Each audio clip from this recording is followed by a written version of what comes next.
Hello बच्चों, let's read the question. A spring balance reads 200 gram force when carrying a lump of lead in air. If the lead is now immersed with half of its volume in the brine solution, what will be the new reading of the spring balance? Specific gravity of lead and brine are 11.4 and 1.1 respectively. Here we have given four options. Now to answer this question, first we will discuss here the key concept. And here the key concept is Archimedes principal. Now यहाँ पे अगर हम Archimedes principal की बात करते हैं, it states that हमारे पास जब भी हम किसी भी ऑब्जेक्ट को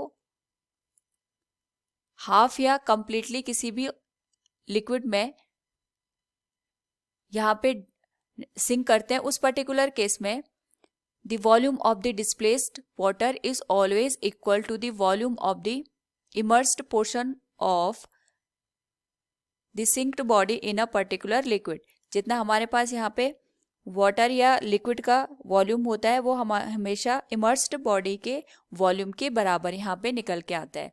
और यहाँ पे हमारे पास जब भी हम ऑब्जेक्ट को लिक्विड में डिप करते हैं, उस पर्टिकुलर केस में हमारे पास अपथ्रस्ट फोर्स लगता है ड्यू टू दी लिक्विड और वाटर ऑन अ बॉडी. तो यहाँ पे अगर हम इस कंडीशन को देखें, हमारे पास एक स्प्रिंग बैलेंस दे रखा है लाइक दिस, और इस स्प्रिंग बैलेंस पे हमने यहाँ पे लंप ऑफ लेड को यहाँ पे इस तरीके से हैंग किया है. तो अगर हम यहाँ पे इसको इन एयर इसकी कंडीशन देखें तो जितना फोर्स इस पे डाउनवर्ड डायरेक्शन में लगेगा mg, उतना ही हमारे पास स्प्रिंग पे फोर्स लगेगा. और यहाँ पे जो स्प्रिंग पे हमारे पास स्केलिंग लगी होती है, उस हिसाब से अगर हम इसकी रीडिंग की बात करें, reading of spring balance will be equal to the weight of the lead. तो ये हमारे पास जो वेट हमने एयर में मेजर किया है, ये हमारे पास ट्रू वेट निकल के आता है लेड का. तो इसको हम यहाँ पे लिख सकते हैं, इसका जो वैल्यू होगा it will be equal to m into g. और हमारे पास यहाँ पे जो ये वैल्यू दे रखी है that is given as 200 gram force के बराबर. So the value of mg will be 200 gram force. इसको हम इक्वेशन नंबर फर्स्ट मान लेते हैं यहाँ पे. और अगर हम इसको और मॉडिफाई करके थोड़ा लिख सकते हैं, नाउ यहाँ पे अभी इसी सिस्टम को हमने उठा करके एक सॉल्यूशन में डिप कर दिया है, तो ये हमारे पास स्प्रिंग बैलेंस हो गई इस तरीके से. और यहाँ पे हमने इस लेड को उठा करके एक सॉल्यूशन में हाफ वॉल्यूम के साथ डिप कर दिया है. तो जब हम इसका हाफ वॉल्यूम सॉल्यूशन के अंदर डाल देते हैं, उस पर्टिकुलर केस में जो हमारे पास स्प्रिंग बैलेंस रीडिंग शो करेगी, हमें उसकी वैल्यू को फाइंड आउट करना है.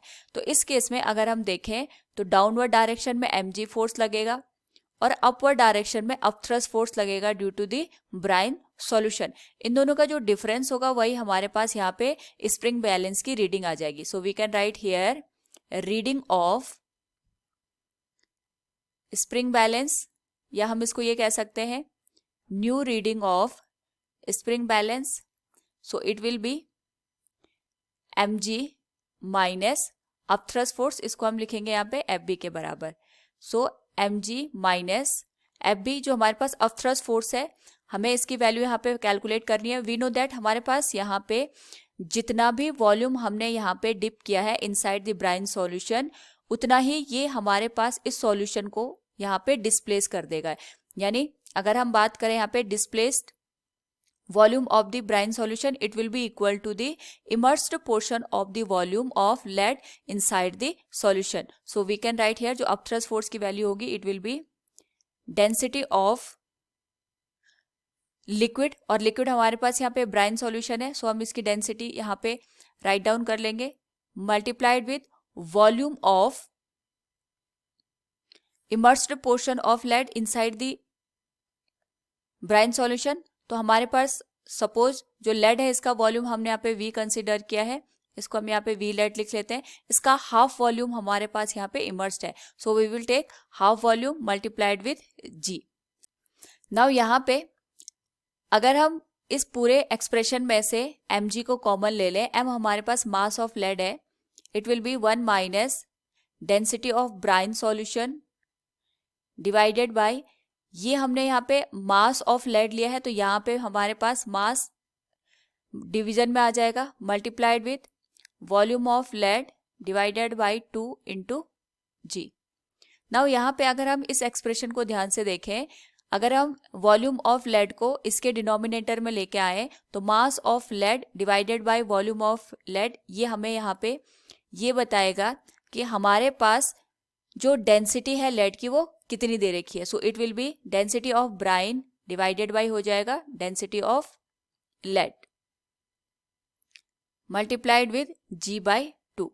नाउ इस पर्टिकुलर केस में अगर हम देखें तो जो स्पेसिफिक ग्रेविटी होती है, it shows the density of material divided by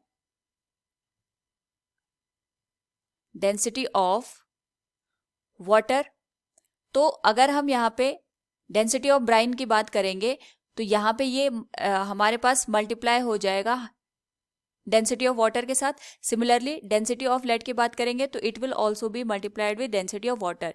तो यहाँ पे डेंसिटी ऑफ वाटर दोनों कैंसिल आउट हो जाएंगे, so we can directly take the specific gravity और ये हमारे पास वैल्यू बन जाएगी यहाँ पे mg multiplied with 1 minus specific gravity of brine, ये हमारे पास 1.1 दे रखी है, and specific gravity of lead it is given as 11.4 and it is multiplied with 1 by 2। so जो new reading of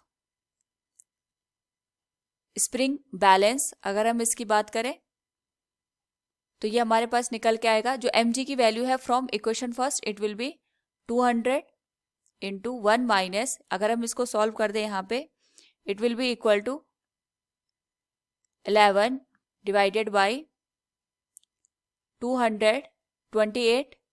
After the solution of this value, new reading will be equal to the 190.35 gram force. तो जो हमारे पास spring balance है brine solution में immerse करने के बाद ये जो लेड का वेट है इट विल शो 190.35 अप्रोक्सीमेट करके हम इसको 4 ग्राम फोर्स के बराबर लिख सकते हैं। So from the given option we can say option first will be the correct answer. Hope all you understood it. Thank you and best of luck.